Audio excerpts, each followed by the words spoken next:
So I was just on my way back from getting a cup of coffee, and I drove past a house with a big pile of trash out in front of it.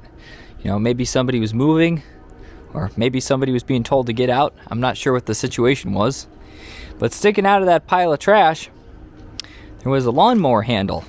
Just the handle was all I could see, but it was painted white. And I said to myself,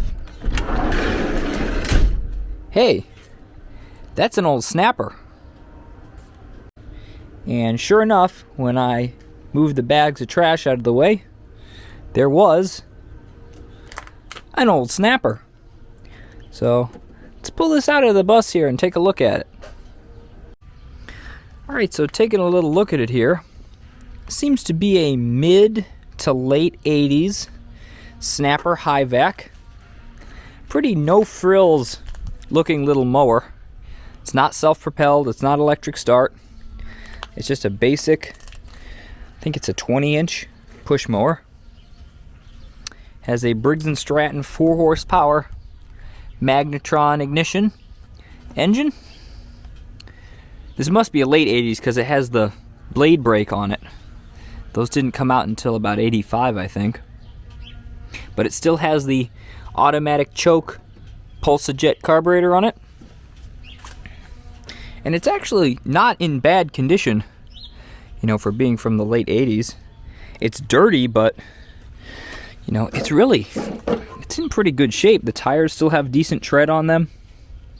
The deck doesn't seem to have any rust on it. It's just dirty. I haven't even pulled the engine over or anything. I saw it and I grabbed it. It's got the big, I think they called it an easy bag. Oh yeah, a quick and easy catcher on the back there, which is pretty nice. So what do you say we take a look at this thing? We'll see if we can bring it back to life, and if we can get it to run, maybe we'll clean it up and cut some grass with it. Alright, come on, let's get started. Before we get started, I'll give you a little history lesson here on Snapper. So Snapper is an American company. I believe they're actually still in business. And they came out with this lawnmower design, the high vac style Snapper, in I want to say the early to mid 60s. And they produced it with very, very minimal changes. Basically up until this, modern day. I believe you can still go and buy something very, very similar to this from Snapper. Although I want to say Snapper is now owned by American Yard Products, maybe?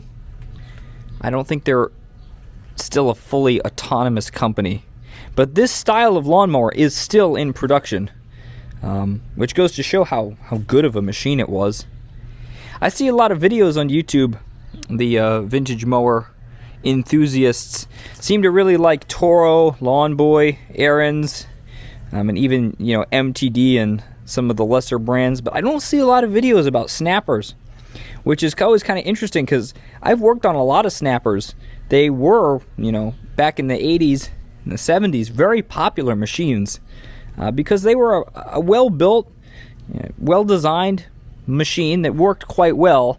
But I think they were a little bit cheaper than a lot of the other big names, like Toro, Lawn Boy, people like that. So they sold pretty well. So I guess first things first, let's see if it has any compression. Go ahead and pull it over.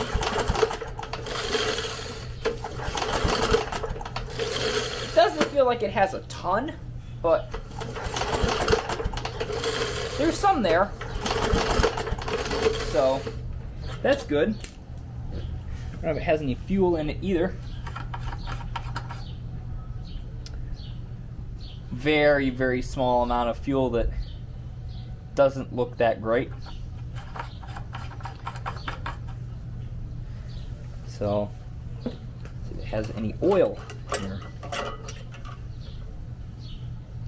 It has some. It's very black. I noticed, let me grab the camera here. I noticed this. right here, when I first picked it up, I don't know if that got hit or what is going on here. You see the plug is actually broken, and this boot is really like messed up. I'm not sure what happened there. Oh, I wonder if it had a mouse nest. Yeah, I bet it had a mouse nest. You see the debris coming out from underneath here, and see how the cylinder head is kind of all baked? You know, like there's no paint left on it. It got so hot. I bet they were running it with a mouse nest, and it got so hot, yeah, it's even loose. The spark plug's loose. They got it so hot the insulator on the spark plug cracked. I wonder if that's all that's wrong with it, is it's got a mouse nest in it. Well, I guess let's go ahead and pull it apart and see what's under this cover. Probably a mouse nest, I'm guessing. Alright, so I went ahead and moved indoors here because the sunlight out in the driveway was kind of really washing me out. So I'm going to go ahead and first thing I'm going to do is I'm going to take just the shroud off right here and just see what we're dealing with in terms of mouse debris. Now, for those who do not live in the Northeast, where I live, I don't know if you guys have to deal with the mice as bad as we do.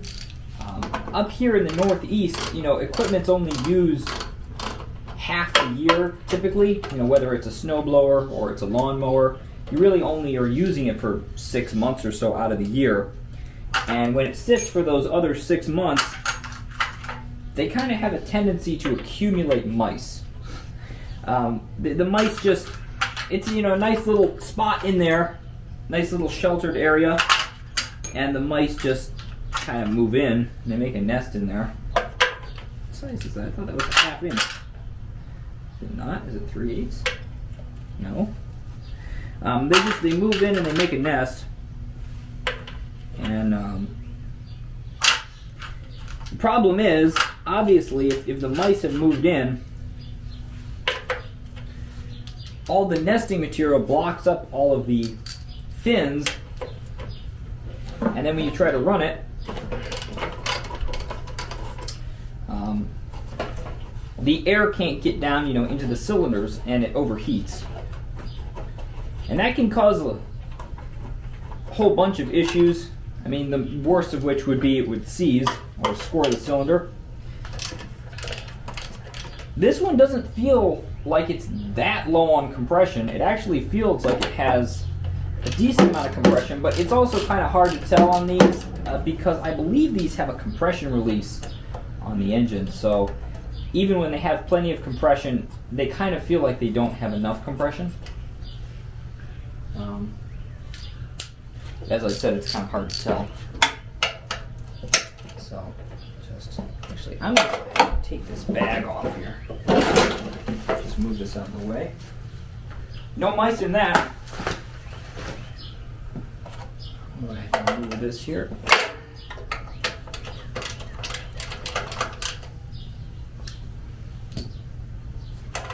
Normally I use power tools, but I'm just taking it easy today. Got to remove this oil drain, and then I should be able, or oil fill I mean, and then I should be able to take the shroud off.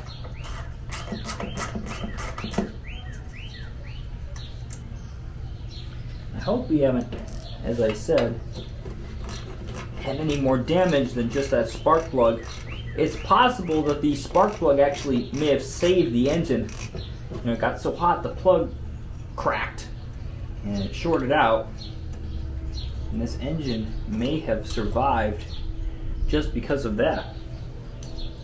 Okay, we should be able to remove this now. It's not too bad. And let me show you. So I've definitely seen worse in terms of sheer volume of debris. But as you can see here, this is why the cylinder head overheated so badly, is because, I mean, there's no air getting through that at all. You can just see how much, especially over in this area. Get that plug wire out of the way. Check this out. I mean, this is just completely packed. So I think what I'm going to do, first of all, is just attack this thing with the vacuum cleaner, maybe the air compressor, or both. Yeah, I mean, look at that. It's like a combination of maybe mouse nest, or maybe just people sucking up a lot of grass into the engine. You know, they're bagging leaves or something, and they just sucked up a ton of grass. I would kind of almost expect more paper and fabric debris if it was a mouse nest. This might just be dirty. But you see, when I poked that screwdriver through there, I mean, no air was getting through down through these fins to the front of the engine. Look at that. So that's why the cylinder overheated like that and the spark plug cracked. I'll leave that spark plug in for the time being because I don't want any of that dirt to get into the cylinder. But yeah, let me get the vacuum and we'll start cleaning this up.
Okay, so I kind of just went over the engine here, first with the vacuum to kind of suck up any of the big chunks, and then I came back again with the blower. Now, unfortunately, I think there's some real packed in down kind of under here, so when I take the carburetor off, I'll have to remove that shield that goes around here. You see that it's like a piece of metal, because I can't see any light through there, and that's where the air goes down and around the bottom of the cylinder. But that's okay because we need to pull the carburetor off anyway, because I almost guarantee I want to just at least drain the gas out of here, but I think I'll clean up the whole carburetor. And you know, all these boots and stuff are super crispy. These carburetors, for those who don't know, this is called a Pulsajet with a choke-o-matic choke. So you see there's a choke butterfly in here like this, and that choke butterfly is automatic. It closes when the engine is cold, and then after the engine has warmed up, the choke butterfly remains open. It's a pretty smart system. It works fairly well typically, but there's a diaphragm in here which pumps fuel, and that has a tendency to go bad. So if it won't start, if it won't pump gas, you know the diaphragm's bad. For the time being, I'm just going to do a sort of surface cleaning of the carburetor, but first I got to take it off, so let's do that next.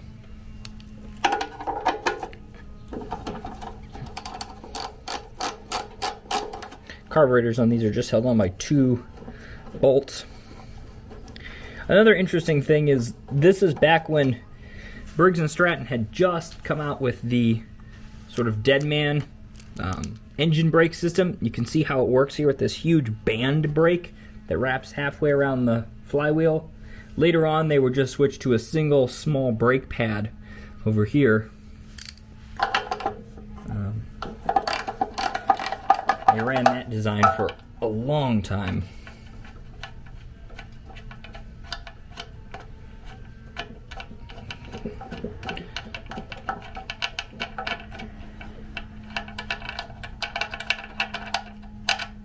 Remove that bolt out of there.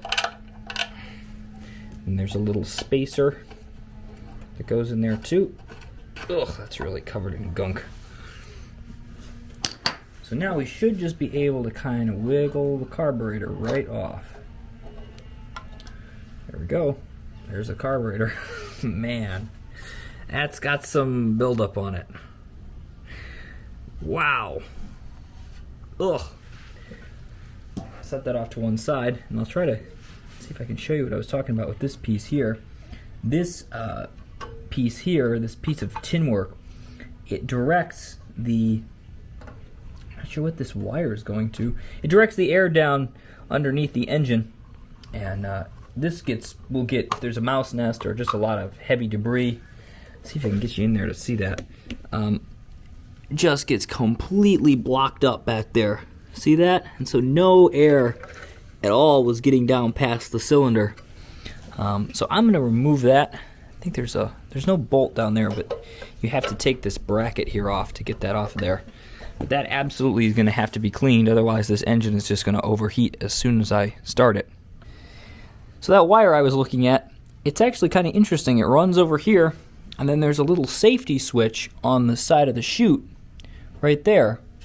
So you can't run the machine without either the bagger chute or a discharge chute installed, and either cut your fingers off in the blade or have flying objects hit you in the head, which is actually pretty smart design.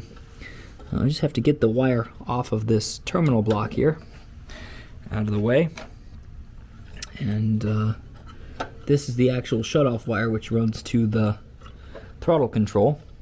Interestingly, this mower has a throttle control which can shut the engine off, as well as it can shut off when you release the bail handle. So there's two different ways to shut the engine off, which of course they later abandoned and they just went to the single bail handle. Most mowers later on did not even have throttle controls. Should be able to now slide this plate out just like this. It's a little bit of a tight fit, but it just pops down like that. Oh, nice acorn in there. Look at that. I can wiggle that out of there. Yeah, I don't think much cooling air was getting down past the cylinder at all. I really hope this engine's not completely overheated. It did feel like it had some compression, so I am somewhat hopeful. I might just tape that intake manifold off and go take this thing out and power wash it. Yeah, let's do that. See, normally I wash the machinery after I fix it, but sometimes it is just too dirty, and this is a good example of that. I'm beginning to think, I initially thought this thing had a mouse nest in it. I'm not so sure. I think it was just really neglected and just used to death, and the engine just kind of clogged naturally. Maybe it had a mouse nest in it, I don't know. We'll see what the paint looks like underneath all this junk.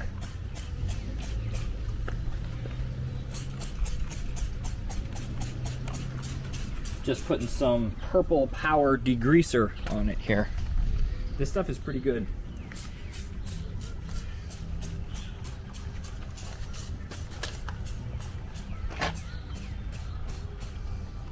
I'm gonna go ahead and power wash this gas tank and carburetor too. Just went and taped off the important bits. Yeah, check that out. Wow. That's some filth.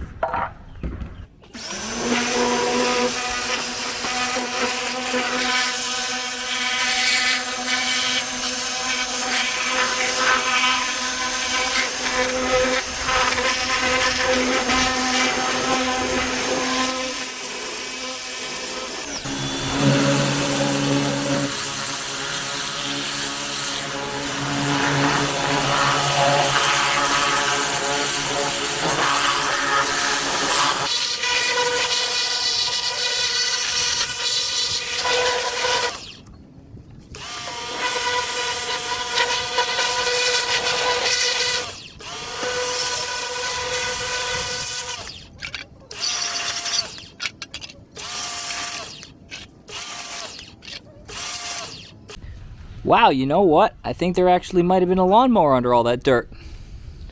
I blew a little paint off the motor, but that's fine. That carburetor cleaned up pretty well too. And before anybody freaks out, yes, I did block off all the ports and passages so we're not filling the engine up with water. Okay, so while the rest of the mower is kind of out drying in the sun, I figured I'd take a look and see what we've got going on for our carburetor. The carburetor underneath the dirt does not look too terrible. Just go ahead and wipe a little water off here and maybe a little more dirt. The fuel that's in it doesn't smell horribly like varnish, but it definitely smells old. Maybe a year or two old. So definitely will want to replace that. But I'm just going to open it up and check and see what it looks like inside. These carburetors are very interesting because they don't really have a float bowl or anything like that. Remove that. Ooh, that thing's in great condition. Quick recommendation: if you work on a lot of stuff with flathead screws, go get yourself one of these screwdrivers with a bit like this. Hopefully that's in focus. I don't know if you can see that or not, but instead of it being sort of a conical point, it actually is kind of fluted, so it goes out at the end instead. I'm not sure what that sort of style is called. I would just refer to it as a gunsmith's screwdriver. But it works really well at not camming out the screws. Boy, that's really stuck on there. Make sure I didn't miss any of the screws. I don't think I did. Try to pry this up here without damaging. I don't want to damage the gasket. There we go.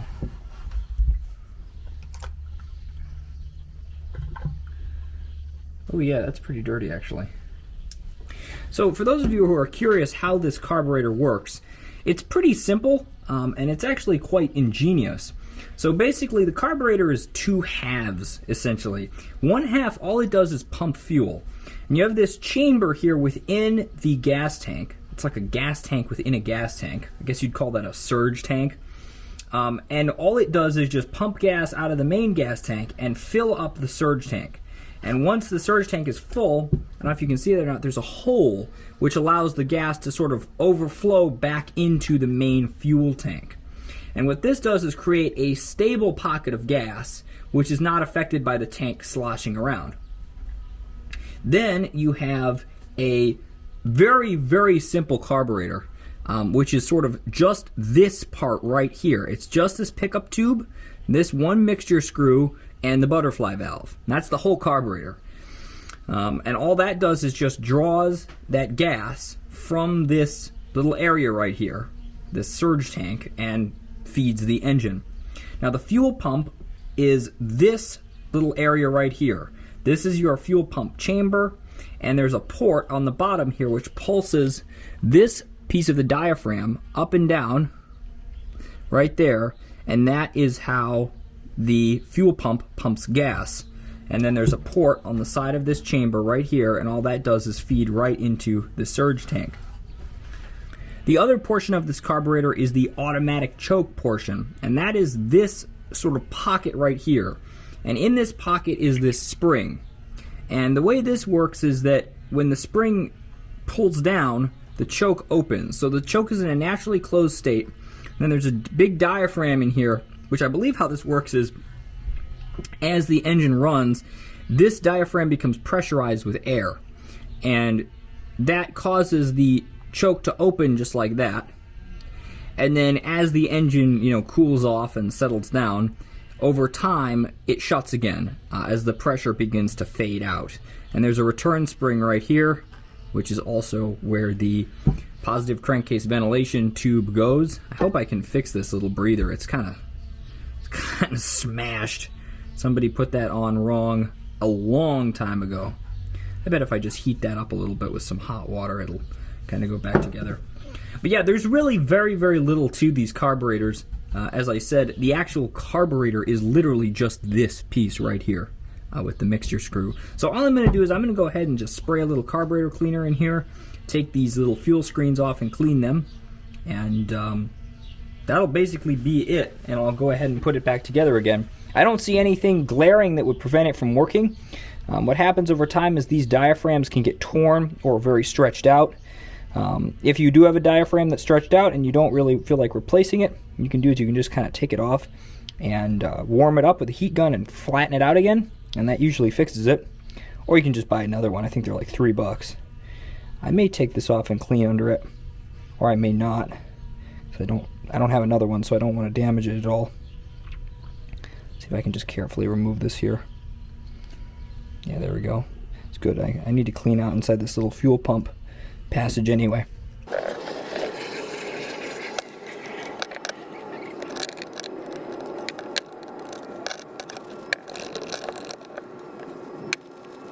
I found a lot of small engine mechanics don't like to work on these older Briggs & Strattons because you can't just go, on Amazon and buy a new carburetor for $12 or something, and just do it that way.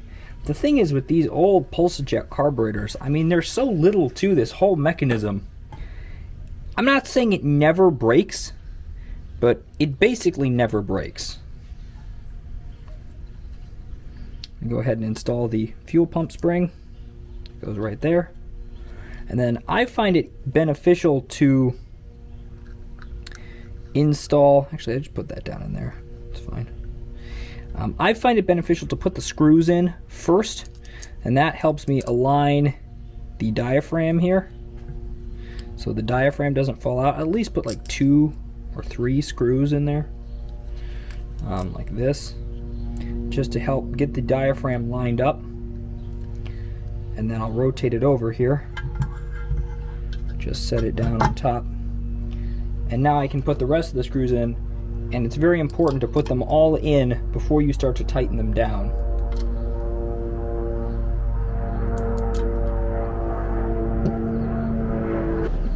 Some kind of helicopter flying over that sounds like a buzzsaw.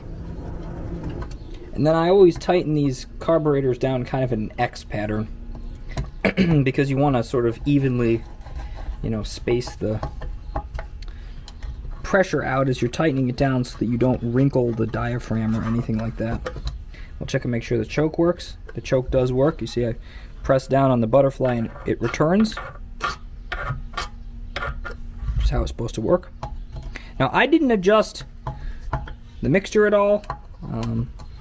That's super easy to clean, that jet in there with the carburetor attached to the machine. So I usually just leave that alone, and then if it does not run well, I can clean it once it's all back together.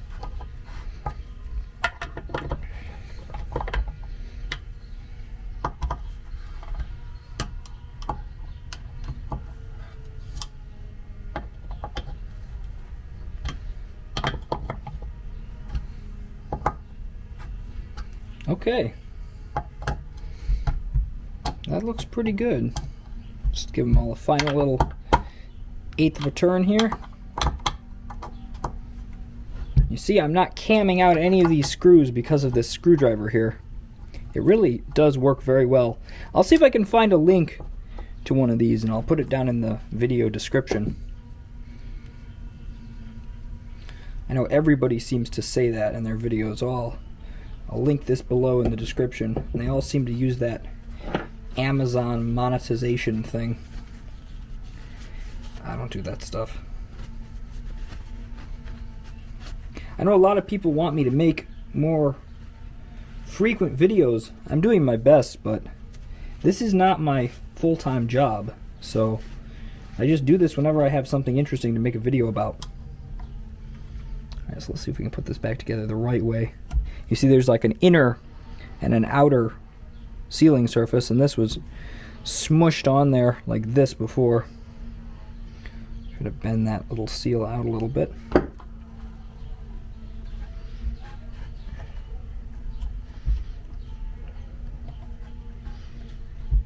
There we go. That's on correctly. Alright, now hopefully the mower is fairly dry by now, so let's go grab that and put the carburetor back on. Maybe we'll see if it'll run. So this mower cleaned up incredibly well. I'm really impressed. I thought it was pretty nice under all that dirt, but I mean, this thing's like new. Like really, really nice. It's kind of a shame I blew a little paint off the engine here, but nothing terrible. So I'm going to go ahead and put this tin work back on. Just have to tuck that back up under there and redo the wiring. And go ahead and install the carburetor. Actually, before I go ahead and reassemble the carburetor and everything, let's address this ruined spark plug here. Spark plug does not look that old or that heavily used, so maybe, but it also doesn't look like the correct spark plug. That looks to me more like a spark plug for a chainsaw. This is a RJ19LM spark plug like you would use on this engine. This is just a gently used one I cleaned up on the wire wheel, because I don't know if this engine works yet, so I'm not going to put a brand new spark plug in it. I mean, maybe this would work. I'm not sure. It looks like one of those kinds you buy at Walmart. Almost makes me wonder if the spark plug cracking happened before. I mean, obviously this thing was not getting any air really over the engine at all. And you can see the fins, how I said all the paint is just completely baked off of them. I mean, that's just like, the paint has turned into ash. There's just nothing left of it. And then the rest of the engine is basically unpainted as well. Go ahead and like, look at this boot. It's like crispy. It's like hard as a rock. Like, listen to that. So, go ahead and install a gently used spark plug here.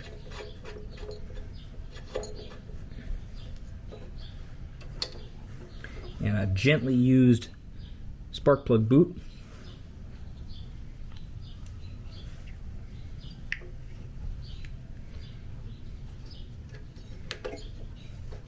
And there we go. I just have to tighten it up.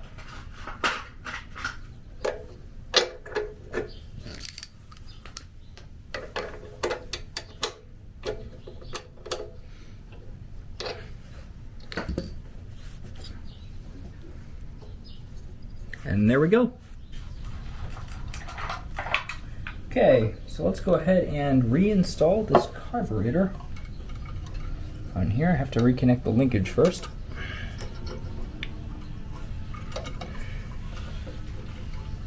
Go ahead and install the PCV pipe. And then just go ahead and push it here onto the intake manifold.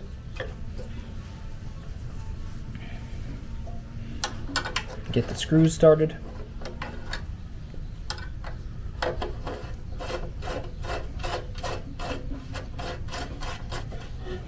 And I even cleaned up our filth-encrusted spacer that I pulled off of there before.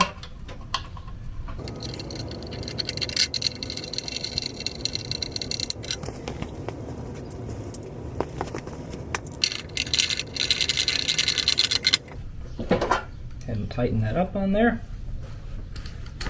Tighten up this one.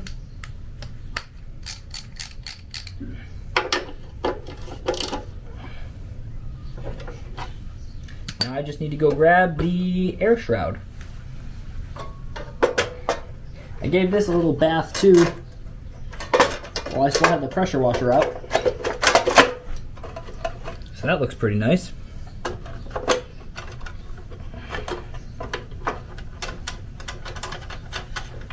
Get the throttle cable in there.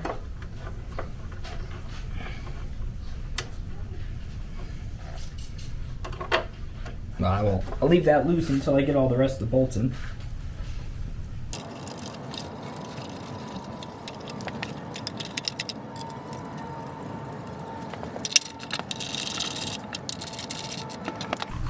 I even cleaned up the air filter, which amazingly is not completely rotted. Typically these air filters just turn to dust. But this one was actually pretty good. I just had to clean it. I'm beginning to think that maybe this machine was purchased and like used really heavily for a couple of years and then just parked for a long time because you saw all the dirt that was in there. That was old, very old debris. And so I don't think that was that recent, like, you know, somebody pulled it out of storage and was really running. I don't think this machine's been used in quite a while. Alright, last I just got to put this little oil filler back on. I have not changed the oil yet, which is something I need to do, but I don't know if this runs yet, so I'm hoping it runs because that way I can get the oil that's in it nice and warm, and then I can drain it and put in some fresh stuff. Alright, well, it's all back together and it certainly looks pretty good. So I think let's stick some gas in this and see if it's gonna run. I realized I didn't check for spark, but this is a magnetron ignition, Briggs & Stratton. I don't think I've ever seen one of these engines lose spark. So my fingers are crossed that it has spark. I really hope it does because I just put it all back together. So let's go put some gas in it. I wish I had a mulch plug or discharge chute for it so I didn't have to put the bag back on because it's really just caked in filth. I'd like to wash that off first, but I guess we'll just toss that thing back on there and we'll see if it runs. Alright, I'm just going to stick some fresh gas in it here.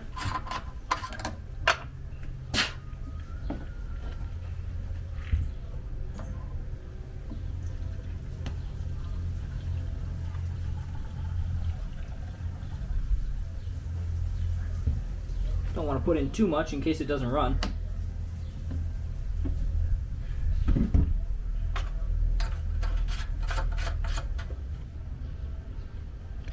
Alright, moment of truth. Let's see if it starts. Go ahead and put the throttle on start. And give it a pull. Probably take a few pulls to get some gas up into the carburetor. But we'll see.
Wow, that thing runs pretty good. I was not expecting it to start right up like that. Get some nice dirty water shot out of the muffler. It seems like it's making some kind of a scraping sound inside the engine though. I wonder if I botched something putting this cover back on. I'm gonna have to take a quick look at that. But that thing runs incredibly well. Even I'm surprised by that. I was a little concerned, especially when I started cleaning under the shroud there, that this engine was really cooked and it was not going to have any compression. Let me see if I can figure out what's making that scraping sound, and then maybe we'll go cut a little grass with this thing. I figured out what the scraping sound was. It's just this little piece of metal here that covers up the edge of the flywheel. I just had kind of bent it up a little bit when I put the shroud on. So it should run well now. And check this out. You can actually see the fins on the side of the engine. Couldn't see that at all before. It was just solidly blocked up with dirt. So this engine should run a lot cooler now.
think I'd call that a definite success.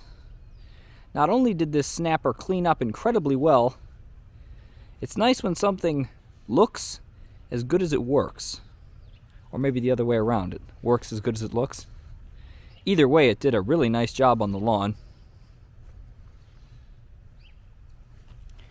I'm trying to get back into the hang of making YouTube videos. I haven't really made any videos in a couple of months. Well, more like a whole year, because of the situation. I've been so busy.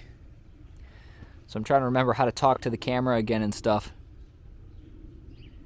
But thanks for coming along with me and watching me rescue this cool old snapper. I've got a couple more restoration videos coming up of lawn equipment and some other cool stuff. So make sure you stay tuned for all that. And until next time, everybody, thanks for watching.